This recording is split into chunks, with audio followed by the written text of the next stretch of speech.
Welcome back to the Dungeon Master's Block, the place where we come to talk about the Dungeon Master, the most important person in the game. With every conversation, we hope to inspire as many as possible to keep on Dungeon Mastering. I'm one of your hosts, DM Neal, aka Jote Maniac, and today on this episode, we're going to be talking about games that don't have anyone running them. It could be amazing. It could be the way you take a break. It could be a way that you find out who should be the person running it in the first place. But today we have Michael from the RPG Academy back on to talk about this and how he approaches having a GM-less or DM-less game. And it is a wonderful conversation that DM Chris and I have. But rather than take any more of your time, let's head to the meat. I'm starving. We ain't had nothing but maggoty bread for 3 stinking days. Why can't we have some meat? The plate meat's back on the menu, boys. All right, well, welcome to the meat of the episode here at the Dungeon Master's Block. Today we have too familiar. I don't know if it's too familiar or not familiar enough. I don't know. We have a familiar face with us, Michael Ross. Appropriately familiar. Not even a face because people can't see you, just a voice Just with a us voice. on the Dungeon Master's Block today. Michael Ross is here with us from the RPG Academy, and it's always a pleasure to have you on here. You have so many accolades that we could tack on to the end of that because you've been around this industry for a while and have had numbers of shows that have started, ended, continued on the entire time, and you're kind of a legend in the industry. So we're glad to have you on the podcast with us. Well, I'm excited to be here as always. I have the great fortune of having Neal over on my Smallville podcast regularly. So he and I get to chat, every 4 or 5 months or so about that. But you and I, unfortunately, has been a little bit further between. So just happy to be here, man. Really. Yeah. We're maybe like once a year or so. I think we might be on that sort of pattern, but yeah, it's good to have you here. So Michael, one of the questions which you're probably familiar with at this point is, are there any things that you are currently working on? And we always add the caveat that you can talk about because there are some things that you can't talk about. So for me, fortunately, I'm kind of everything's in-house. So I have the freedom to talk about whatever I want, whenever I want to. And there's one thing in particular that I'm very excited to talk about, but I'm going to actually, before we get to that, I'm going to give a super short plug for a brand new podcast that I'm starting. It's actually my first professional. Ooh. I guess in that I got paid to do this. Say more. I am part of an organization called Healthy Minds Alliance. It is from the Health 360 organization, and it's a mental well-being, mental health focused organization. And they wanted a podcast, so I agreed. They, basically I let them know like, hey, I've been doing this for years as a hobby. So they basically paid me a little bit to create a podcast. It's going to be a weekly interview show with people who are serving through the AmeriCorps volunteer program. Is part of Healthy Minds Alliance. I do that currently. I'm currently a member already. One of the things I do there is I teach youth mental health first aid, which is a course that's designed for adults or caregivers of youth. So like school teachers would be an obvious go-to, coaches, really, but anyone who interacts with youth on a daily basis, how to look for signs of mental illness, mental challenges, distress, anxiety, depression, all the way up through, self-harm, and then how to intervene in the immediacy. So like first aid for someone who falls and bumps their knee, you put ice on it, you call a doctor. This is the same sort of thing. If someone's like exhibiting behaviors that makes you think they might be dealing with something, how do you intervene and then get them in contact with a professional? It's called Healthy Minds Alliance. The first episode's going to come out later in March as part of Mental Health Awareness Week through Health 360. So I just would love if people would check that out. It's going to be a very short format, very positive focused, mental wellness, mental well-being podcast. Oh, that's super cool. Thanks for doing that work, man. That's, as somebody who also works with youth, that's huge. I greatly appreciate you doing that for people. It is very rewarding. Yeah. I have some lived experience with some of the things we teach, and I've lost people in my life for some reason. So it definitely is something I'm emotionally invested in and trying to spread the word. So I was ready and eager to do this when they brought it up. That's cool. That's awesome. All right. But the real reason I'm here today was one, because I love you guys. But two, Yes, is because I have finally created my own game after years and years of hacking other systems and basically making everything my own anyways. And it went on live on Kickstarter as of today that we're recording. That's February 28th. I don't know exactly when this will come out. It's going to run for 22 days, so it will end on March 22nd. And it is called Action 12 Cinema. It's a GM-less, zero prep game about telling over-the-top action movie style stories using handfuls of D12 dice. Everybody's favorite dice. It should be. It's the best die. It's the pinnacle of the polyhedron. Was that you we were having the argument with Yes. D12? Yeah. Yeah, that was me. Yeah. I'm consistent about it. Yeah, I do there you go. love the D12. There you go. Yeah. And then doesn't Tom hate them? He's Wasn't that the just other side? contrary by nature. He will argue any side of any argument if you give him the chance. It was like when people used to pick on each other in elementary school. It really meant that you liked them. So in his picking on the D12, it really means he likes them. I think that's right. I think one of my arguments, I can't even remember if this is a for or against, but one of my arguments was that the D12 is the best D4. It is, yes. When because you replace the sides and then you just have the ones I have are Roman numerals and they're great for the kids and magic missiles and all those things. So yeah, the D12 also makes the best And the D4. best D6. I I was have a gonna whole say, set could of you double argue that? D6s. Yep. So then the D20 is the best D10? I mean, that's how it originally started. Whether you took your crayon and marked them off the right way. Anyways, we didn't come to talk about D12s. Oh, kind I of, did. But only Michael did, yes. Yeah, and I'm sure we'll get more into it because with the topic we have at hand. But for the surprise question, Yes. I came up with something. So as a frequent guest, I feel like you have earned yourself a golden jacket. A golden do we have those? Which is I'm like which a 5-timers have club. those? Sure. I mean, The Dungeon Masters. If we ever do a golf outing, yeah. that- If you check under your chair right now, oh look at it, amazing! He's wearing it. No one can stop us. This is audio medium. But yes. So with the golden jacket, do you? So this is an SNL reference. Basically, someone that's been on 5 times receives the golden jacket. Do you know who those people are? And if so, like, who's your favorite SNL guest that has a jacket? Oh, wow. Because that happened recently. Someone got one and then like all the others came on there. And I believe Steve Martin is one of the 5-timers. Yep. And I love Steve Martin. And I mean, I still reference the jerk in half the D&D games I play. There's a reference about the new phone books appearing and I don't need anything except this and this and this. But that new show that he did with Martin Short only murders in the and building. Selena Gomez, yes. I love that show. So I'm sure there are others, but my vote is going to be for Steve Martin. Martin Short Perfect. So had he- a crazy story encounter with Chance the Rapper the other day. Did you guys hear about this? I saw He- something that he like gave his seat up Yeah, just for Chance some. and his daughter were on a flight and they weren't sitting together. And so Martin Short was on the same flight and gave up his seat either next to his daughter or next to Chance in order that they could sit next to each other. And then Chance the Rapper goes on Twitter and says, "Thank you, Jack Frost, for giving up your seat." Nice. Perfect. So you actually chose the second spot, the second highest returning guest. So Steve Martin is at 16. But we are going to segue into our topic at hand, and you had referenced it because you alluded to a GM-less game with 0 prep, and I feel like that is the episode before us.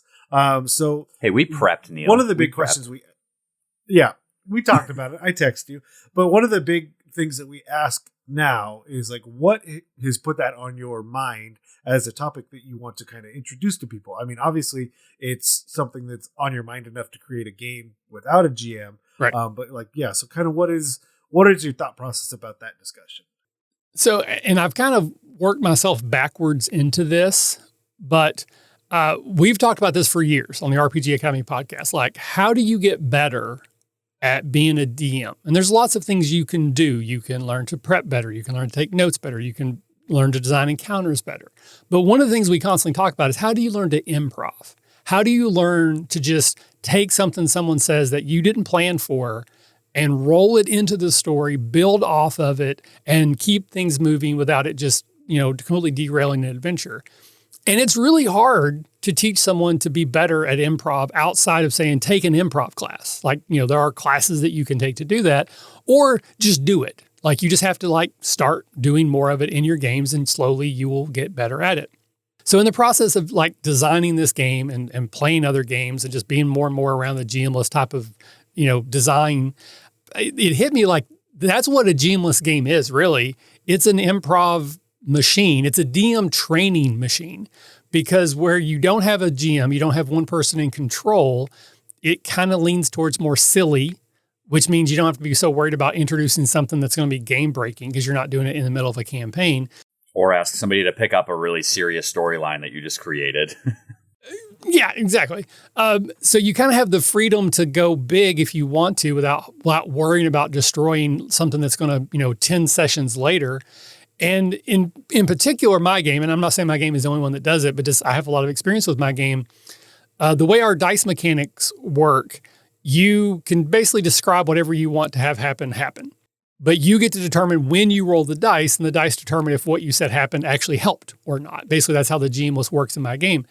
So if you think of it in this way, so let's say that we're doing a car chase. That could be one of the obstacles that happens in my game. It's a very classic movie action sort of situation. You've probably seen this happen in a lot of different movies where someone, probably a cop, holds up their badge and gun and like flags down a car and then like gets in the car. They there's a word for that I can't think of right now. Commandeer a vehicle, right? If it's a buddy cop movie, maybe the other person stays in the car or even drives for them. I don't know. You do you. But then they're driving down through the city streets. They're weaving in and out of traffic. They might be running some red lights.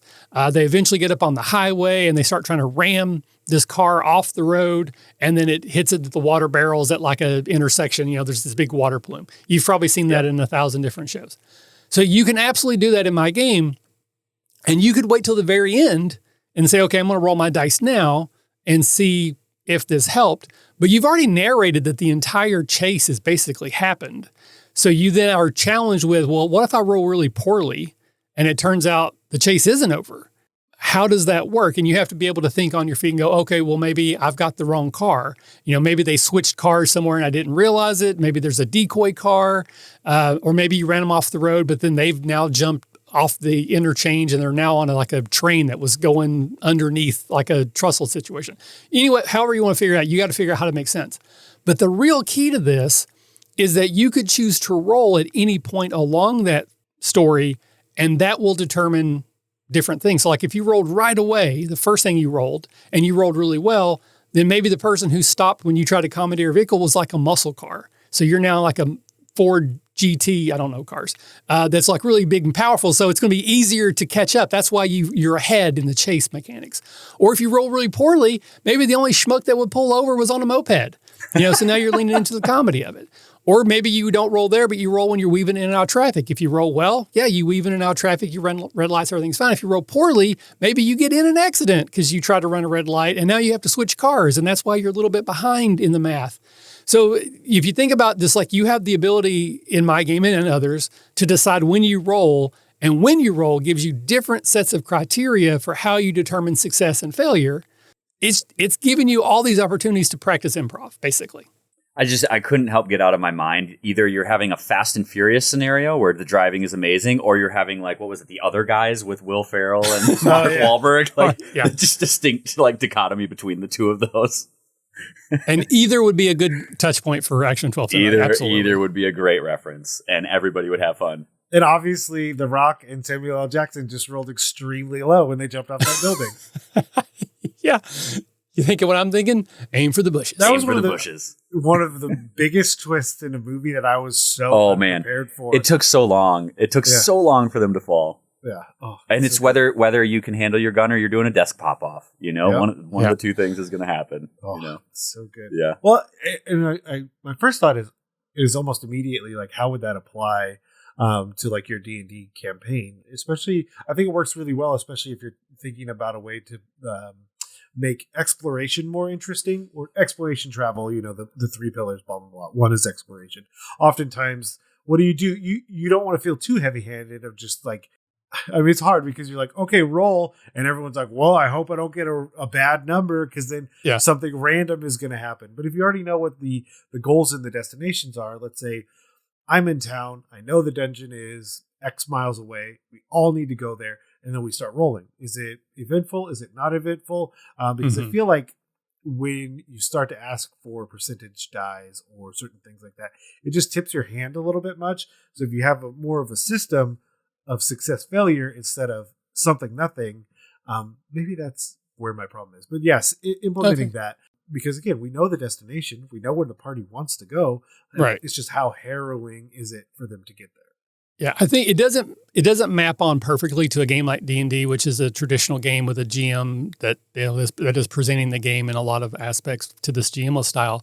But I would think of it as, so we know we want to get to the Cave of Wonders, and we know we want there to be something that happens on the way, but we don't exactly know what. We just think it'd be too boring to be like, okay, you're there. So then maybe you roll, and if you roll really well, you come up with something that's beneficial to them. They meet a helpful NPC. They find something on the road that tells them a secret about the Cave of Wonders, or a secret entrance, or a hint to a riddle they might encounter. If they roll really poorly, maybe it's an encounter or a fight that wastes their resources, or maybe you just narrate that like they got lost, so it took them 2 extra days to get there. So it just kind of gives you an idea of like playing around with, I know something's going to happen, but I'm going to decide in the moment if it's good or bad, or difficult or easy, or a combat or a role play situation. Kind of testing yourself out to give yourself that ability to try that, knowing that if it doesn't work perfectly, they're still going to get to Cave of Wonders. That's really the adventure we're getting to anyways. But I'm going to test myself to see if I can come up in the moment something good or bad based on some rolls.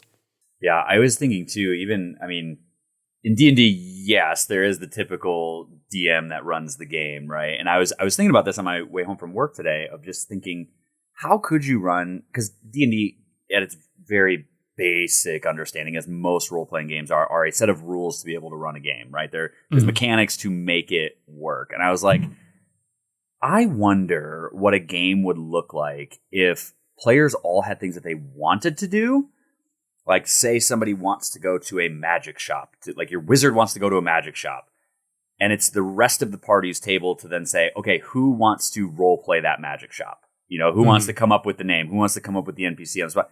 Because I think the thing that players often struggle with, especially I think when they're new, if they don't have a theater background, is how do we actually become comfortable role playing when we may get like 1 or 2 opportunities outside of battle a session to role play? And usually they're not very long. They're like, okay, you're camping at night.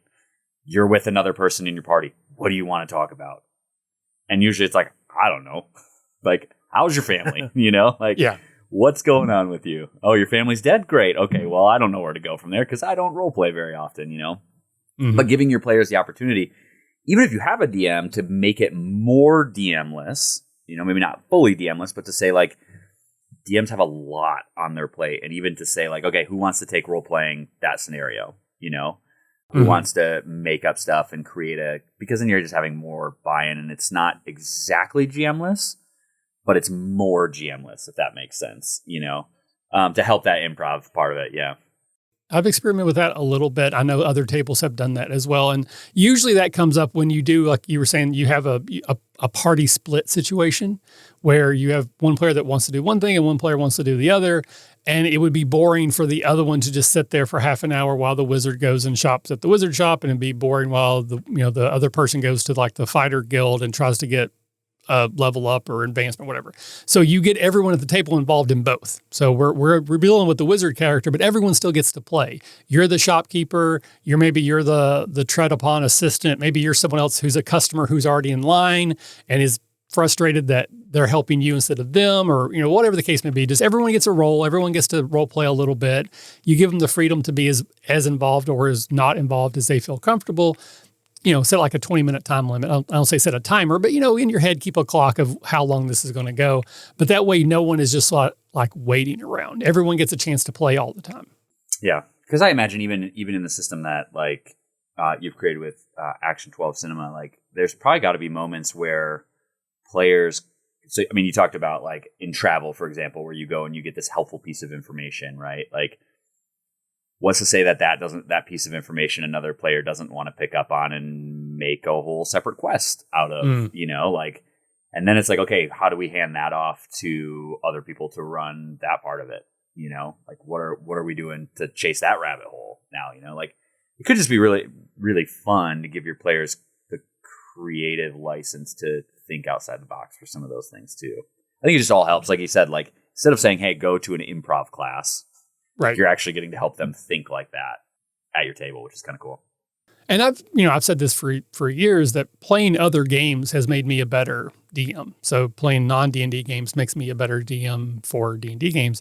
Playing GM-less games are going to help you be a better player or a DM in any game that you want to play.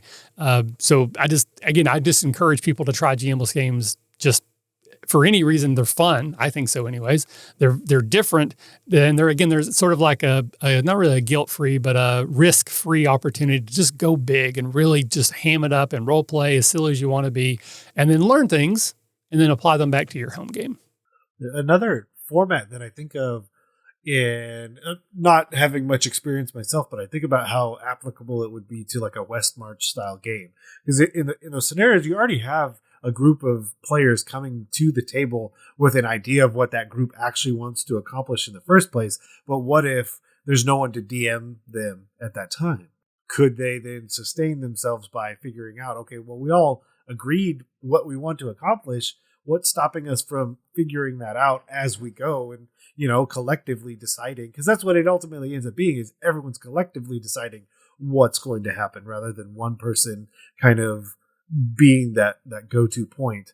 But yeah, I think a West March game would be really interesting where you have players, especially if it's non-combat scenarios or if it's, certain aspects that they would be able to do a GM-less game on their own and then basically report back to the collective West March group, oh, we accomplished X, Y, and Z.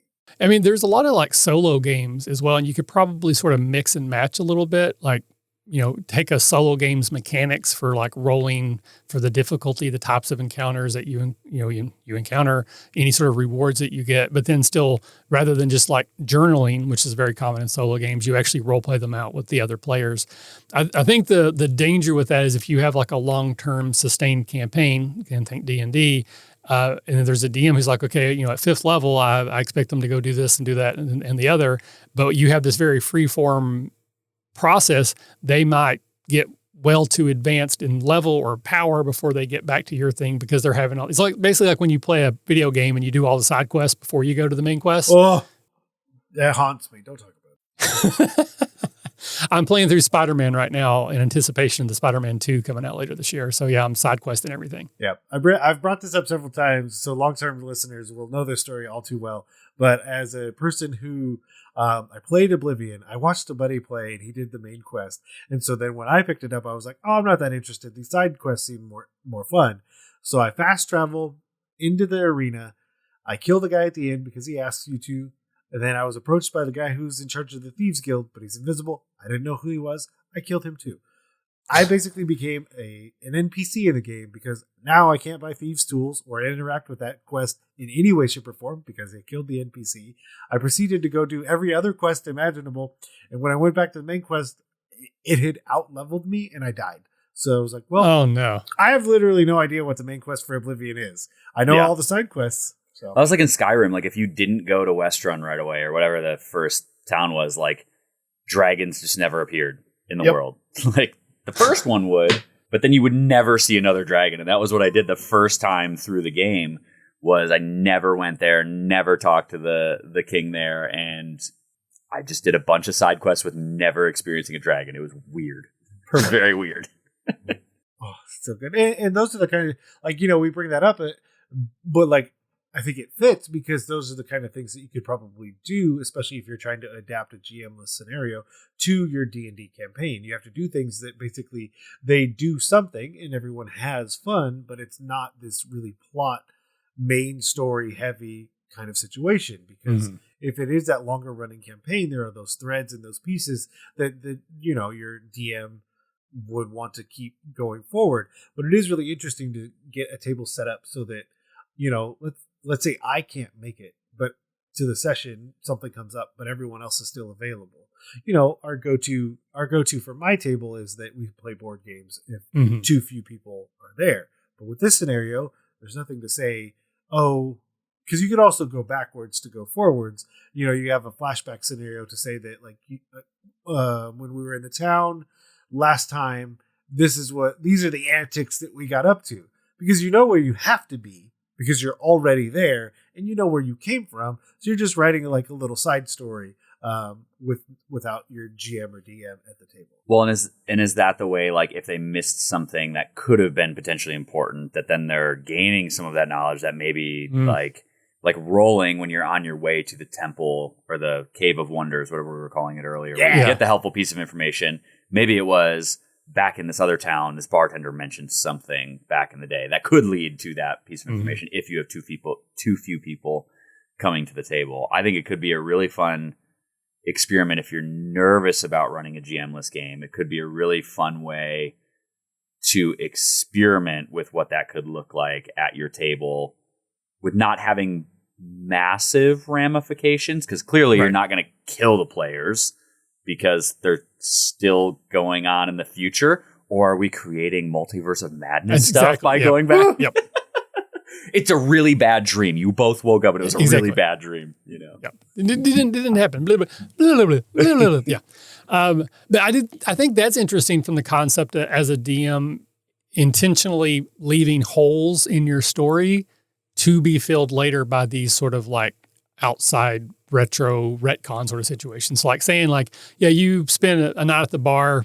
We're not really going to deal with it, but you were there last night. And then that gives you a whole night to play around with in the future if you wanted to do those sorts of things. well, I think I don't know if I would like that or not, but I think it's an interesting concept to think about intentionally leaving holes like that.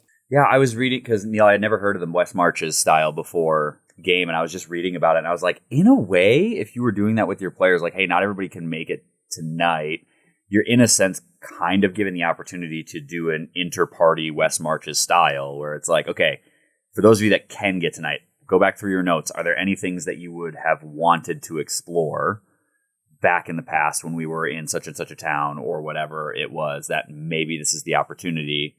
Because then your players are coming back to the table with new information and getting really excited, and then it could possibly create more excitement for those off nights for people too.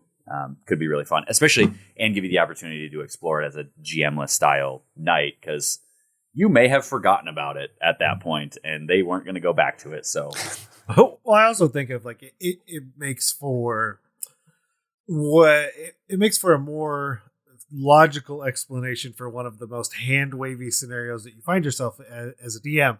We're deep within the Cave of Wonders. We haven't seen the light of day for a week.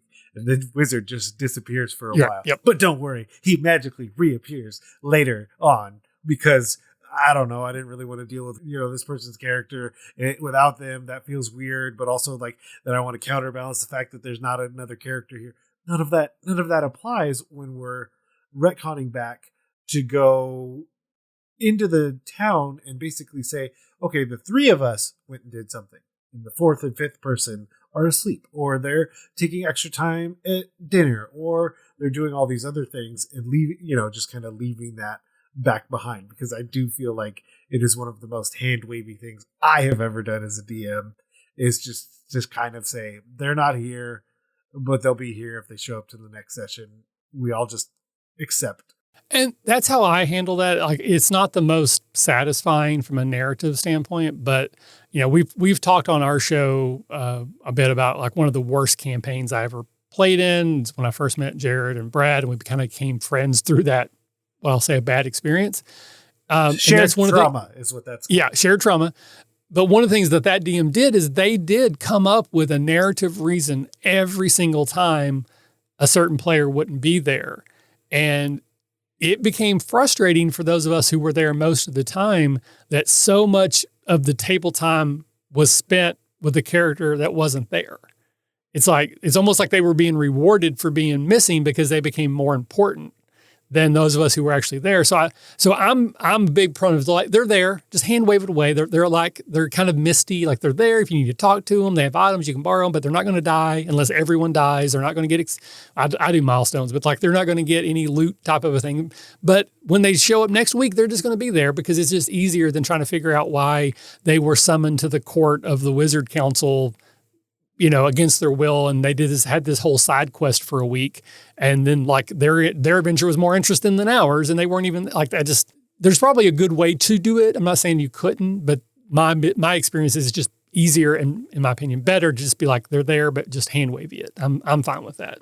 Because the only other thing I can think of is I thought of like DMPC, but then calling it a PPC because then it's a player's PC. But basically, like you put them on autopilot, have static damage rolls, or just constantly give the help action on their turn, things like that. But the other thing that came up was the flashbacks mechanic that happens in games. Most notably, in my mind, is like a Blades in the Dark game where you have the flashbacks. This could be perfect for that. To say that, let's say they come to, I like that we're using the Cave of Wonders. Also, I'm terrified that there are Wand of Wonders in here, which I actually gave my players that recently, just because I think it's really funny. I'm sure I'm destined to regret it soon enough. But if we're in the Cave of Wonders and we come across this ornate door that has all these complex runes and everything like that, you could then have that session that is without, GMless, where they figure out, oh, I remember that from that one time we went to this one place, and then you have that flashback session to get that information so that they're more prepared for what's in front of them, which is great because you have no idea how well that puzzle will go. Yeah, I actually think that's a really interesting idea because we've talked about puzzles a lot on our show as well, is that usually they end one of two ways. Someone immediately knows the answer, or no one will ever figure it out, no longer how long we stand here. Correct. So it's like this frustration, but that could be a way that, like, if they don't just get it, like, maybe you expect them to get it, but they don't, rather than saying, okay, roll Arcana, okay, you know the answer, do the, okay, well, we're going to do a flashback. You rolled Arcana, you passed, but we're going to tell the story of how you learned that. We're only just like a 15-minute improv. You're this wizard, you're that wizard, and make it like a fun, silly role play moment to figure out what essentially was a skill check. So you're getting to interject role play instead of just accepting that D20 plus 10 roll and it being 19, so you pass. I think you've also hit on one of the other really important pieces of this, because a lot of people, oh man, I hate this. Sometimes it's like you have these revelations sometimes where you're just like, why was I not doing things this way the whole time? Or why did I not codify it with better language like we're going to do now? Where a lot of DMs talk about like one of their most memorable moments is when they're not doing anything, when they're watching their play, when essentially they're sitting at a GM-less table and just watching it play out before them. All of this conversation starts to lend itself towards having those moments at the table. Maybe it's not an entire session. Maybe it's 15 to 30 minutes where you've basically given them the tools to then have what is a GM-less mini session where, you're the 5 wizards with the party wizard and all of you are going to discuss this elaborate scenario. You all can see where you need to go. How did you get there? And then you just watch and hope. Yeah. It's like a little, community theater just for you. Yeah. Perfect. That's the goal. Now we figured it out. That's the ultimate goal. Yeah. No, I do really like that idea of taking a puzzle that's not going well and turning it into a really fun role play session. Like, you know what, that we thought we were going to do this hard left, but now we're into role play territory, which is my favorite place to be in town. We're going to do 10, 15 minutes of just zany role play because it doesn't really matter as long as at the end of it, you know that the answer is 27. You know it's 27 because you rolled really well and I told you the answer is 27, but let's role play how you knew that. And then it could be the barbarian next time. It could be the ranger next time. Like, how do you know these are owlbear tracks? Well, let me tell you about the first time I met an owlbear. And then, we're do-do-do-do-do-do. We're doing flashbacks, and then we have a little 15-minute scene with everybody being a ranger. Maybe one person's the owlbear. Quack, quack, who. That could be fun. That sounds like a terrible drunken story that you would hear at a bar. Let me tell you about the time I met an owlbear. It's called the cocaine owlbear. Yeah. And that is a cinematic masterpiece. I have seen it, and caution listeners, Cocaine Bear is an R-rated film, to be sure. For a reason, yeah. Mainly for violence and gore. But if you're okay with those things, I suggest you watch the film. It subverted my expectations in wonderful ways. And all I could think at the end was, you know what? This was someone's job. They went into work days or weeks on end and made this CGI bear look better than it should. Absolutely better than it should. So yes, oh gosh, cocaine owlbear. I saw a meme the other day that was like this sad Coca-Cola polar bear back in the day that said the other Coke bear got a movie. Nice. Perfect. It's wild. Well, I don't know where we go from there, but I really don't. Well, I'll just do a quick plug for Catacon, my convention, which you both have helped me mention that before. Conventions are a great place to try out games like this because you're not already taken away from your established setting. You're going to have 2 or 3 days, or maybe it's just a 1-day pass. Go play things you don't normally play, whether it's GMless or not, but look for that as an opportunity. It's like a very low risk, chance. Someone's going to teach you the game. If you don't have to buy it, you don't have to try to teach it to your other friends. And again, if it's great, fantastic. You've learned things that you can apply to your D&D or your other traditional games. And if it was terrible, it's 2 or 3 hours out of your life. You probably find some way to still have fun, even if the game itself isn't. So I'm a big proponent of going to conventions and playing things that you don't normally play. Yeah. The big one for me is like that really stretched me as a DMGM was masks, because you don't roll. Like, as the person running the game, you don't roll. You just call for rolls based on what's happening. And then you move forward in whatever direction based on the rolls of the players. But like, essentially, I don't need dice as the person running it, it is the most difficult concept I have ever walked through in a game, because it was just a stumbling block constantly to say, okay, I don't need to roll.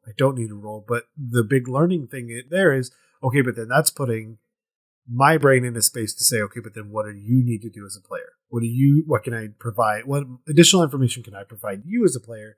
I'm not just I'm not just a calculator. And to say that sometimes I feel that way in combat, like I get to calculation mode because so many things are going on. But with masks, I'm never that way, because I'm only asking, okay, well then what did you want to do? Okay, go ahead and roll this. Okay, well, you succeeded or failed or partial success. Then this happens. Okay, next player, what do you want to do? Then you roll these dice. So yeah, I mean, in a lot of ways, that starts to lean towards GMless, because that person, again, they don't even need dice. Yeah, I still get a little bit weirded out at GM not having dice. Like, I know it works. I've played it. I've ran it, but there's still a part of me that like wants to roll dice. I like rolling dice as the DM. And I have run into a few games, I won't mention names, that are supposed to be DMs don't roll dice, but there were a couple things that came up where it's like, well, I kind of need to here. Like, I don't know that the mechanics are perfectly fleshed out for that. But I do agree it's a good stretch and learning experience for the DM to figure out, how do I, not manipulate, that's the wrong word, but how do I influence things and drive things in certain times, certain ways, without having the dice there to kind of help me do it. So yeah, I definitely would encourage people to play or run diceless, or not diceless, but GM diceless games as well. It's just, again, I'm a big proponent of playing anything that you've not played before. I think you're going to learn something from it, even if it's what not to do. Because sometimes that's some of our best teachers, or things that like, that was terrible. I don't want to do any of that. I don't again. like that mechanic. I don't like that. Yeah. So then not to try that in your D&D game or other traditional game. Which kind of leads us into, because I realize how long we're going, which doesn't feel like it at all, which speaks to why you, sir, have the golden jacket. But one of the things is certainly homework. Do we have things that we could tell people to check out, to watch, to read, to listen to? There it is. Use your senses. I don't think there's anything you could taste, but I don't know. I mean, some people have that like senso schizophrenia thing where they like smell flavors and colors. Yeah. Perfect. So people might taste things there. I don't know. I don't know if I would want that forever, but I would be curious as far as like what that would be like. I think if you take mushrooms or mescaline, or mescal, try it out. Yeah, I'll find out. Again, well, for me specifically, my game is all about bad action movies. So watching a lot of action movies, good and bad, is just a lot of fun. I know a friend of mine, Devin, had a podcast for years called Sharkbone. They actually changed formats a couple of different times. But if you go back and listen to the original Sharkbone episodes, which I think are still available, that was their format, is the 3 hosts would all watch a movie, and then they would take like an hour and break down elements of that movie. How would we turn that into mechanics? How would we take that scene or that encounter or that NPC or that monster? And they would talk about ways to do that. And I thought it was a brilliant format, because as someone who also likes movies, I just thought that was a really good format and a way to like think about mechanics and how you could apply them. So I would say go listen to old Sharkborn episodes. Yeah, one of the things I had thought of was just actually going to like, I know if you're around a major city or even a somewhat major city, like Grand Rapids, for example, where I am, like you can find improv crews that actually or troops that do improv and just like learning from them because they might have a prompt that they run with, but then where that goes is anybody's guess. And you can learn a lot just from watching people without actually signing up or paying for a class, but just like picking up on little things of how they interact with each other and what they might do, like to just, and even to think for yourself in those spaces. Because this is often what I do when I go to an improv thing is like, what would I do in response to that? You know, like, would I have done the same thing? And that's the brilliance of, I think, some GM-less stuff is like, that might not be what I did, but that's great. Like, yeah, exactly. Let's go with that. So I think just checking out an improv troupe would be a really fun way. And just put yourself in that mindset. Like, if I was the next person up that had to say something, what would I do? Or what would I have said? Or how would I have acted in that moment? I think that could be really, really fun and helpful. And there's plenty of them around that you can go to. Good, bad, or otherwise. And again, and also just there's ways to watch it online, Absolutely. TV shows. You know, again, I know a lot of people don't like listening or watching actual plays. They just don't understand it. And I can get that. But if you're trying to learn things, you could watch it or listen to it from that side. Like, I'm not listening to this for entertainment. I'm listening to see how the DM manages this or how the players interacted with that. I will say quickly, just because I see this a lot online, that I feel like is misinterpreted, the whole yes and thing from improv. I'm a big believer in yes and. I'm a yes and DM, but that doesn't mean I don't tell my players no. I tell my players no a lot, but usually I tell them before we actually start playing. Like, you know, this is a world that doesn't have wizards. Can I play a wizard? No, because it's a world without wizards. Like, this is a world where all the dwarves are gone. They mysteriously vanished. Can I be the only dwarf? No, because they're all gone. But once we start playing, if they're like, hey, I want to jump on the chandelier and swing across the room, I'm not going to go, there's not a chandelier in here. Unless there's a really, really, really good reason why there's not, like they're in the middle of the Cave of Wonders, but I don't know, maybe there is a chandelier in the Cave of Wonders. Look at that wonderful chandelier. Yeah, maybe that leads to the question yes. of like, why is there a chandelier in here? Exactly, Was this the bad guy's hangout at one point? You know? Yeah, what's going on? So that's what the yes and is, just trying to let the players kind of take a little bit of narrative control and just say yes, you know, because does it really matter if there's a rock nearby? Like, I let my players, I want them to say, I grab a nearby rock and I throw it to try to make a distraction and not go, is there a rock nearby? I don't know. Let's roll a D20. Unless there's a reason there shouldn't be a rock around here, then there's going to be a rock laying nearby. Like, those are the sort of yes and that we talk about when we talk about DMing. It's not my character wants to be a Pegasus who has a +5 Vorpal tail at level 1. You can say no to that, because that's not in the spirit of the game. But yes, Andy is more like in the moment, in the scene, trying to keep the narrative momentum and not saying no on their ideas unless there's a really good reason. But it doesn't become an instant I win button for the players if the GM is like a yes and GM. That's a little bit off topic, but I recently got into like a discussion online about that, so I'm kind of passionate. That's a really good framing of that scenario is that you're live on stage. And there is an entire audience in front of you. And one of the reasons you're doing yes and is because you're in a performative mode, and saying no and talking about it live on stage is not ideal for the entertainment of those that are in front of you that often paid to be in those seats. Mm-hmm. So like that's one of the reasons it's there. But I also think about the scenarios where it's like a murder mystery theater. And the person who has committed the murder, if you can find, this is the one that I would try and find if you can really find one, is where the person who committed the murder will change based on audience response. And if you can go to more than one of those shows, you will walk away with a mountain of knowledge. Just because you're going to watch the same people go through the air quote same scenario and come out with a different result. And I think those are the ones where, like, as a DM, like, I've learned the most from, because you can kind of start to see what those changes are and how they're playing off of the rest of the people in the theater to make their decisions, because that's kind of what we do as the person running the game. You're kind of playing off of what you're getting in response from your players and then going from there. The other piece to read is A Dicey Adventure, which is part of the educational materials directly from D&D. That basically it's almost like a session 0 where you don't know which of the kids that are in your group want to be the DM. So it just presents a scenario. You roll, and based on your roll, this happens. So it's already set up. It's almost like a choose your own adventure with dice rolling, which is how the entire My Little Pony Tales of Equestria is set up, because I've run that for my kids. And it's literally just you go to the page and either you roll and it tells you what page you go to.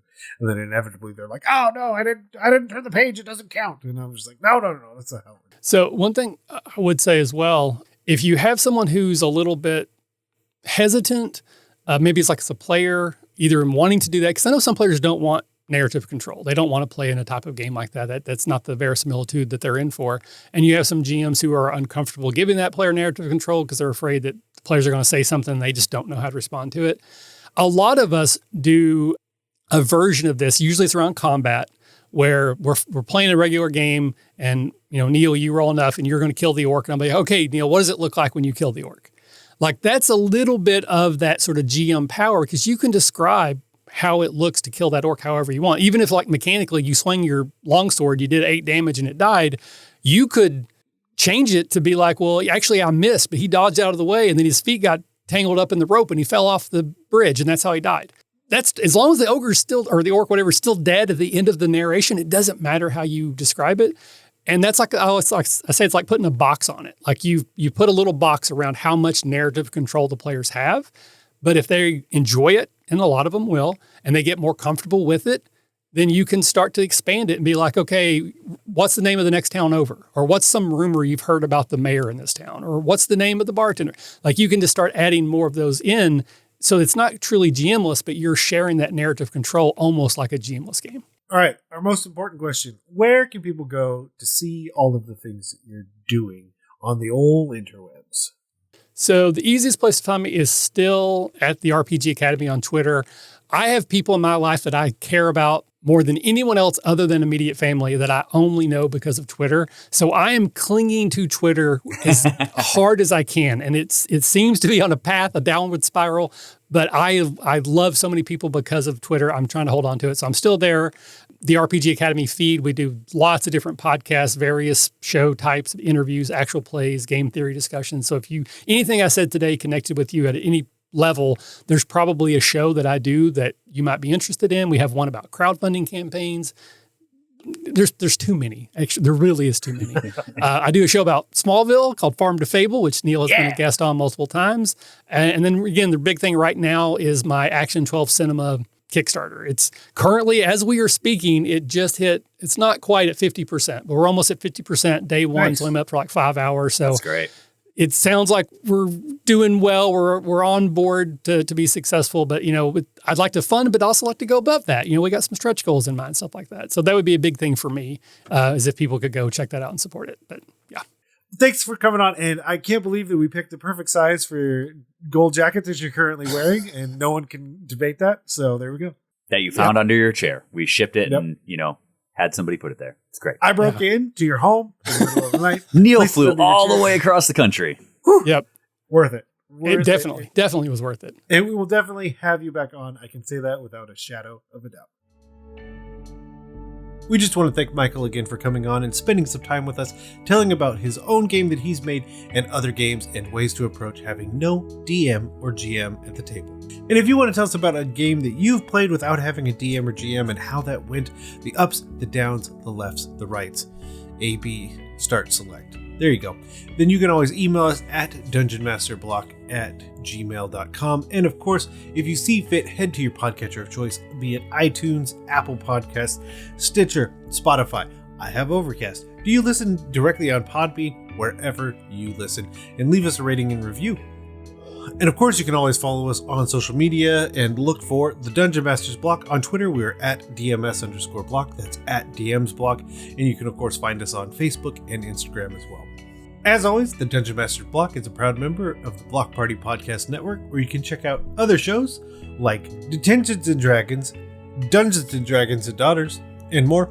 And as always, we just want to thank you for listening to the Dungeon Masters Block, the place where we come to talk about the Dungeon Master, the most important person in the game, the only person capable of playing God, killing characters, and lowering the ego of everyone else at the table. I'm DM Neal. Good night and good luck.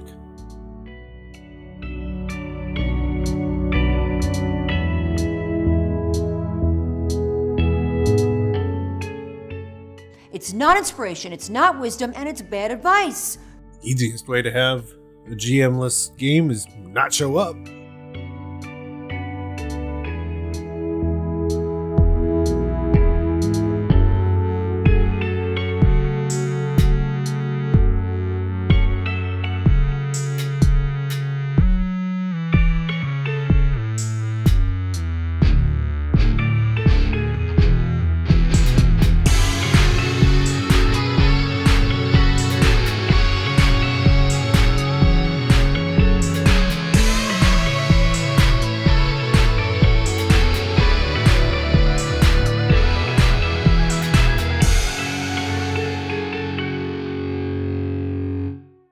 Goodbye.